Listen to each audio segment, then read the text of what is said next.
Internet issues, have you dealt with them, or can you even afford them? A lot of people are struggling financially, and so this is really interesting because Congress authorized the Emergency Broadband Benefit to bring connectivity and make it affordable to low-income Americans this month. So with us today, we've got Nick Ludlam. He is the CTIA's Senior VP, but let me tell you what that means: Cellular to Telecommunications and Internet Association. I just want to make sure I got that right. Thanks for joining us, Nick.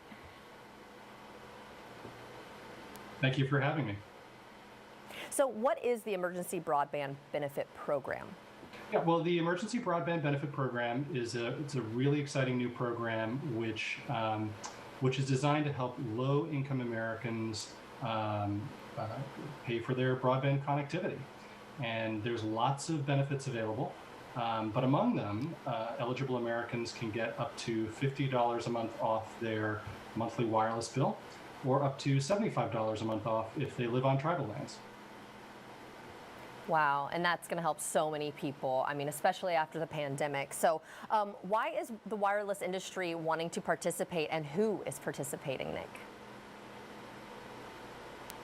Yeah, well, what's really exciting is actually the industry is really embracing this. So all three nationwide providers have participating plans. More than 50 regional providers and others are participating. And collectively, that means that there are wireless networks covering 99% of Americans that are participating. So there's lots of options if you want to use the benefit with a wireless plan. And the reason the industry has really embraced this is because wireless has become such an important way for people to get connected.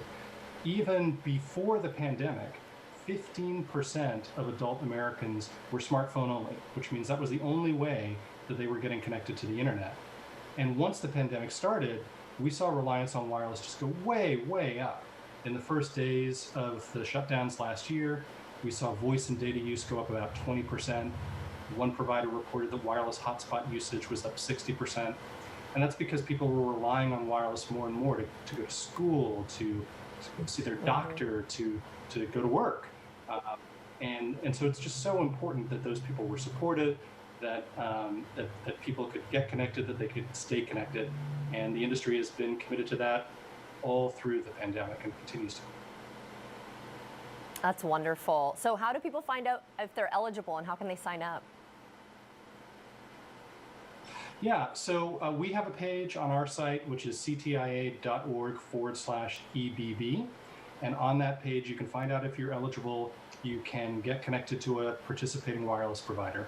But the FCC has their own page as well, and that is getemergencybroadband.org. And you can go there and find additional eligibility information. You can find other types of providers and other types of benefits if you want. Wonderful. I think a lot of people are going to benefit from this wonderful program. So how has the wireless industry been working to assist those who've been struggling?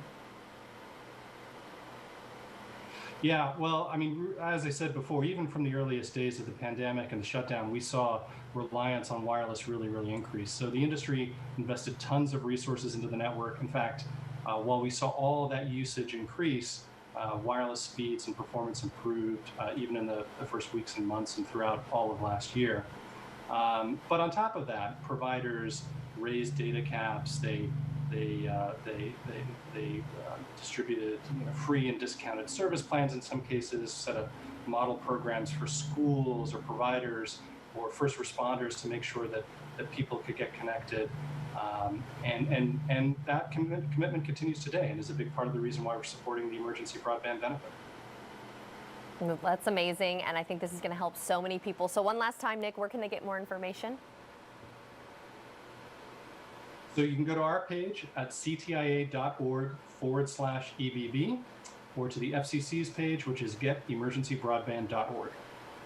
And if you'd like to see this segment again or get more information, go to firstcoastliving.net.